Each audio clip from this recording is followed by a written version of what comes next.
Hello and welcome back. In this video, we are going to dive into the behind the scenes of how WordPress cron runs or executes from start to finish. I'll break it down step by step to give you a clear understanding of how things work right from start to end. Here, you can see the WP cron function. Now, at which point does the WordPress cron execution start? It starts on the page load. The WP cron function executes the underscore WP cron function. This is a private function. The WP cron function is executed on the init hook. If you go into the default filters.php file in the WP includes folder, if the doing cron constant is not set, then and only then will this be set because the cron events execute on page load. To prevent this execution loop, we are checking whether the current request is doing a cron event or not. Currently, the WordPress cron event executes when the WordPress makes an HTTPI call to wp-cron.php file. To prevent that loop, this constant is used to check whether the current request is performing a cron event. If it is, we don't have to call WordPress cron events again and again. So this function will be executed on the init hook. The init action will be executed on every page load, and the function will check if the WP loaded action has been executed or not. If the WP loaded action is executed, then it will simply make a WP cron function call. Otherwise, it will hook that function to the WP loaded action, which will then be executed. The WP loaded action executes after the init hook. You can prevent the WP cron from running if the WP loaded action has already fired, and then this function calls the underscore WP cron function directly. If you look at this function, some warnings have been provided and a few changes were made in version 5.1 and 5.7. You can go through these details later. Let's go to the underscore WP cron function. Here it says to prevent infinite loops caused by the lack of WP cron file, it will simply check whether the current request is a WP cron PHP file, and if disable WP cron constant is set, then it will simply return 0. That means if the current request is a WP cron file, or if the disable WP cron constant has been set to true, then WordPress cron events won't be executed on page load. Then the function WP get ready cron jobs will get the list of cron jobs that are due to run. It retrieves the array of cron jobs that are ready to run, jobs for which the scheduled time has come. The pre-get ready cron job filter is used to pre-flight or hijack retrieving the ready cron jobs. If you want to use a different approach for managing the WordPress cron events instead of the default list from the options table, you can use this filter. Using these filters, we have seen some pre-filters in scheduling and unscheduling events as well. Using those filters, if you want to implement a different approach for managing WordPress cron events, you can do that. Now, this function will simply get the cron array.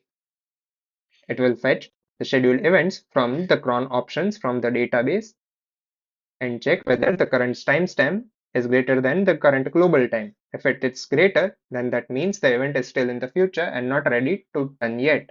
But if it's less than the global time, it means the event is due and it will return the result accordingly. It will fetch all the cron hooks, that is, all the event hooks that needs to be executed.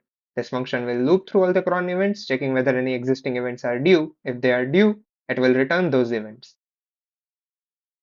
The array of cron events will be sorted based on the timestamp. If the first cron in the array is not due, then the other crons are also not due because the array is sorted in ascending order. Next, WP get schedules will fetch the list of registered schedules. It will check if there is any callback function registered to these schedules. If there is, it will make a call to the spawn cron function. Now, the spawn cron function gets the global time, checks whether the current request is doing a cron and ensures there are no infinite loops. Then it uses the get transient to get the doing cron transient to check whether a cron is already running. This prevents multiple cron executions. If one cron event is already executing and another request comes in, the second one will not run until the first is finished. The lock ensures no concurrent execution. Once the current cron finishes, the lock, that is, doing cron option, is deleted. Next is, if the alternate WP cron constant is set, then there are two ways the WordPress cron events execute. If this constant is set to true, it will make a WP redirect to the current request set in the server request URI. For example, if I visit the home page while the WP alternate cron constant is set to true, it will start buffering, make a WP redirect call to the home page, again capture the output buffer, include the WP cron PHP file and return true. This process is synchronous, not asynchronous. However, this constant is not currently set on my local system, so it won't be executed. I will also discuss why we should avoid using alternate WP cron constant.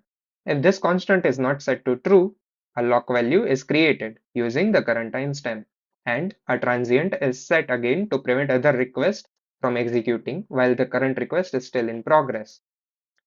The cron request filter can then be applied to change the URL, such as learnwp.test/wp-cron.php. This PHP file is located in the root folder.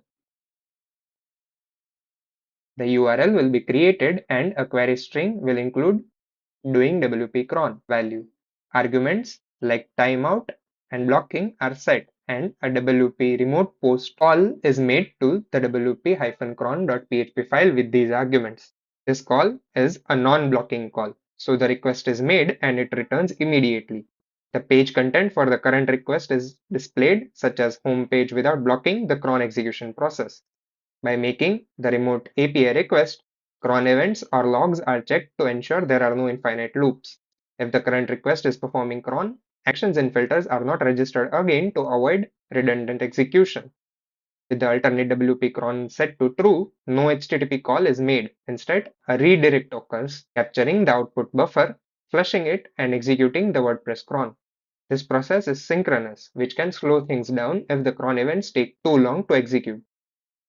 For instance, if I define alternate WP cron constant to true in wp-config.php and run a test in the terminal, it will show a warning that alternate WP cron constant is set to true. The cron spawning is not asynchronous. However, the WP cron spawning still works as expected. Because synchronous execution can make pages slower, we should avoid using the alternate WP cron. If this constant is removed, and the process is retested, the execution becomes asynchronous again, making remote API calls as intended. Thanks for watching. See you in the next one. Jai WordPress.